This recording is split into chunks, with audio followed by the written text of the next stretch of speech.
नमस्कार दोस्तों, स्वागत है आपका मेरे चैनल कॉमिक्स लाइफ में। शुरू करते हैं मनोज कॉमिक्स की एक और मज़ेदार कॉमिक्स, खूनी अंगूठी पार्ट 2। तड़ाक! हा हा हा!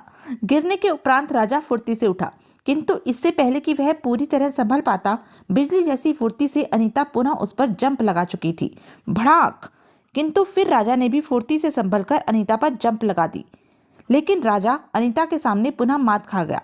अनीता ने बड़ी सफाई से खुद को राजा के आक्रमण से बचाया और बिजली बनकर उस पर टूट पड़ी। तभी ब्रिगेंजा ताली बजाता हुआ आगे बढ़ा। Well done Anita, well done.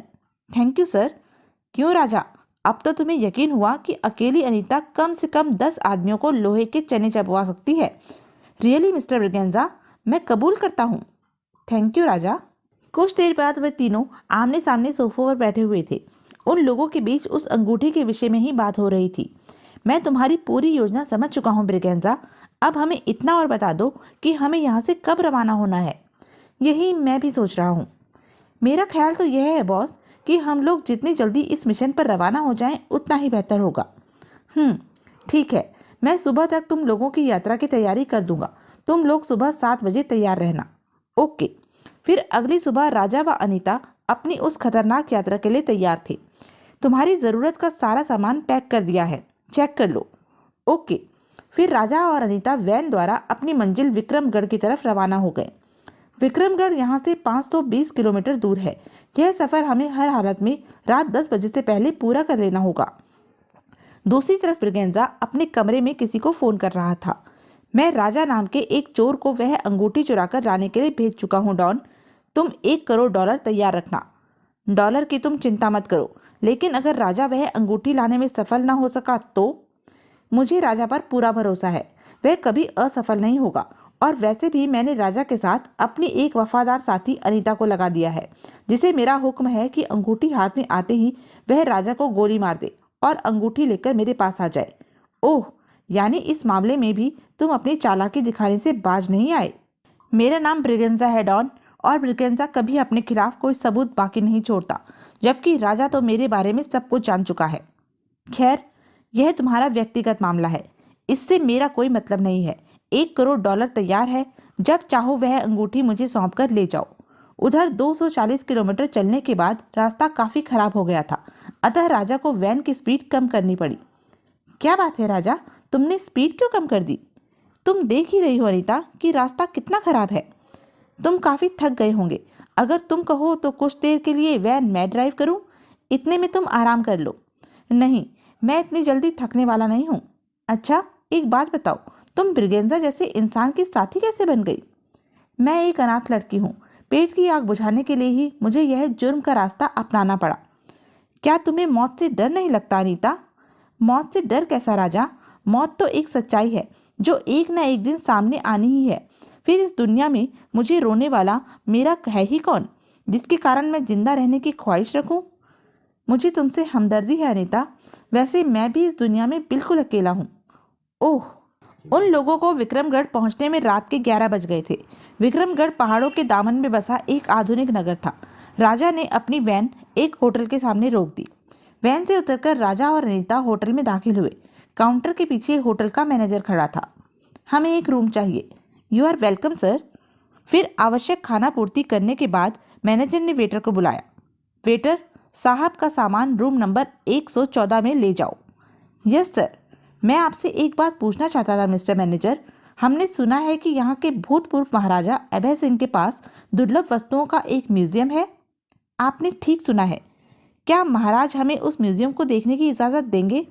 Sorry, महाराज उस म्यूजियम को देखने की इजाज़त किसी को नहीं देते। फिर राजा ने इस संबंध में और कोई बात नहीं की। वह अनीता के साथ कमरे में चला गया। राजा के जाते ही मैनेजर ने फ़ोन का रिसीवर उठाया और जल्दी जल्दी किसी के नंबर डायल करने लगा। हेलो, मैं होटल ब्लू स्टार का मैनेजर बोल रहा हूँ। मैं हिज हाइनेस से बात करना चाहता हूँ। 1 मिनट होल्ड करो। 1 मिनट बाद रिसीवर पर अभय सिंह का गुर्राहट भरा स्वर उभरा। क्या बात है मैनेजर?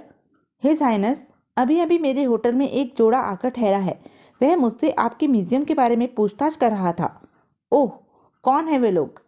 मालूम नहीं, लेकिन अगर आप हुक्म दें तो। नहीं, तुम्हें कुछ करने की ज़रूरत नहीं है मैनेजर, हम खुद उन्हें देख लेंगे। कोई हमारी नाक के नीचे हमारे म्यूजियम पर नजर रखे, यह हमारे लिए मामूली बात नहीं है। जो आ गया। मैनेजर ने फोन का रिसीवर रख दिया। दूसरी तरफ मैनेजर की इस हरकत से बेखबर राजा और अनीता रूम नंबर 114 में पहुंचे। हम लोग विक्रमगढ़ तक तो पहुंच गए, अब आगे क्या करना है? कल सुबह सबसे पहले मैं वो किला देखना चाहता हूँ, उसके बाद ही कोई योजना बन सकती है। लंबे सफर के कारण राजा और अनीता थककर चूर हो चुके थे, अतः अनीता बेड पर तथा राजा सोफे पर लंबा हो गया। शीघ्र ही दोनों को गहरी नींद ने अपने आगोश में समेट लिया। तभी कमरे की खिड़की आहिस्ता से खुली और कुछ नकाबपोशों ने चोरों की तरह कमरे में प्रवेश किया। उन नकाबपोशों ने राजा और अनीता को घेरे में ले लिया। चुपचाप इन्हें बेहोशी की दवा सुंघाकर इनके हाथ पैर बांध दो और ले चलो। एक नकाबपोश जेब से क्लोरोफॉर्म का स्प्रे निकालकर राजा पर झुका, किंतु तभी राजा के जिस्म में बिजली जैसी हरकत हुई। आह! फिर राजा ने अपने पास खड़े शेष दोनों नकाबपोशों पर जंप लगा दी। हमें कैद करने आए थे बेटा, अब मार का स्वाद चखो। आह! ओह! उधर शोर सुनकर अनीता की आंख खुल गई थी। वह भी फुर्ती से उठकर खड़ी हो गई, किंतु जब नकाबपोशों ने स्थिति को अपने हाथ से निकलते देखा तो एक नकाबपोश ने जेब से रिवॉल्वर निकालकर हवा में फायर कर दिया। धाएं! अगले ही पल, खबरदार, अगर तुम लोगों ने कोई भी गलत हरकत की तो गोली मार दूंगा। रिवॉल्वर के सामने राजा और अनीता विवश हो गए। बांधकर ले चलो इन्हें। फिर वे नकाबपोश राजा और अनीता के हाथ बांधकर उन्हें होटल से बाहर लाए और उन्हें एक वैन में सवार कर दिया। अगले पल वैन अनजान मंजिल की तरफ दौड़ पड़ी। ये लोग कौन है राजा, और हमें कहाँ ले जा रहे हैं? मालूम नहीं, ठहरो, अभी पूछकर बताता हूँ। बुर्के वाले भाई साहब, क्या आप बता सकते हैं कि इस वक्त आप लोग हमें कहाँ ले जा रहे हैं? बको मत, वरना हमेशा के लिए जुबान बंद कर दी जाएगी। अरे, यह तो काटने को दौड़ता है। छोड़ो राजा, जो भी होगा अभी सामने आ जाएगा। करीब आधे घंटे तक वैन घुमावदार पहाड़ी सड़क पर दौड़ने के बाद अभय सिंह के किले में दाखिल होकर विशाल प्रांगण में जा रुकी और नकाबपोशों ने राजा व अनीता को वैन से उतारा। चलो। धक्का क्यों मारता हो यार? जल्दी ही। सर, दोनों शिकार हाजिर है, तुम लोग जा सकते हो। Okay sir. छहों नकाबपोश राजा व अनीता को अभय सिंह के सामने छोड़कर हॉल से बाहर चले गए। तुम दोनों कौन हो? हम दोनों पति पत्नी हैं और हनीमून मनाने विक्रमगढ़ आए हैं, मगर आपने हमें इस तरह यहाँ क्यों बुलाया है? बको मत, मैं अच्छी तरह जानता हूँ कि न तो तुम दोनों पति पत्नी हो और न ही हनीमून मनाने यहाँ आए हो। तुम्हारा उद्देश्य कुछ और ही है। शायद तुम्हारी नज़र मेरे म्यूजियम पर है। बोलो, तुम लोग मेरे म्यूजियम से क्या चुराना चाहते हो? कहीं आप महाराज अभय सिंह तो नहीं? हालांकि अनीता और राजा पहले ही यह बात समझ चुके थे कि वह अभय सिंह के किले में पहुंच चुके हैं, किंतु फिर भी अनीता ने जानबूझकर यह प्रश्न पूछा था। हाँ, मैं ही अभय सिंह हूँ, मगर तुम लोग मुझे कैसे जानते हो? आपका बड़ा नाम सुना था और आपसे मिलने की इच्छा भी थी। होटल ब्लू स्टार का मैनेजर मुझे तुम लोगों के बारे में बता चुका है और इसी कारण मैंने तुम दोनों को पकड़वा कर यहाँ बुलवाया है। बोलो, तुम लोगों का मकसद क्या है? हमारा विश्वास कीजिए, हमारा कोई गलत मकसद नहीं। फिर अभय सिंह राजा व अनीता को तरह तरह से डरा धमकाकर उनकी जुबान खुलवाने की कोशिश करता रहा, किंतु वे दोनों इतनी कच्ची मिट्टी के तो बने नहीं थे जो अभय सिंह की धमकियों में आ जाते। अंत में अभय सिंह बुरी तरह झुंझला उठा। हालांकि किसी भी दुश्मन को जिंदा रखना मेरे उसूल के खिलाफ बात है, लेकिन फिर भी मैं तुम दोनों को उस वक्त तक जिंदा रखूंगा जब तक कि तुम जुबान नहीं खोल देते। सुबह तक अच्छी तरह सोच लो, वरना मुझे जुबान खुलवाने के और भी रास्ते मालूम हैं। फिर अभय सिंह ने अपनी कुर्सी के हत्थे में लगा एक बटन दबाया, जिसके परिणाम स्वरूप तुरंत वहां 2 गार्ड उपस्थित हो गए।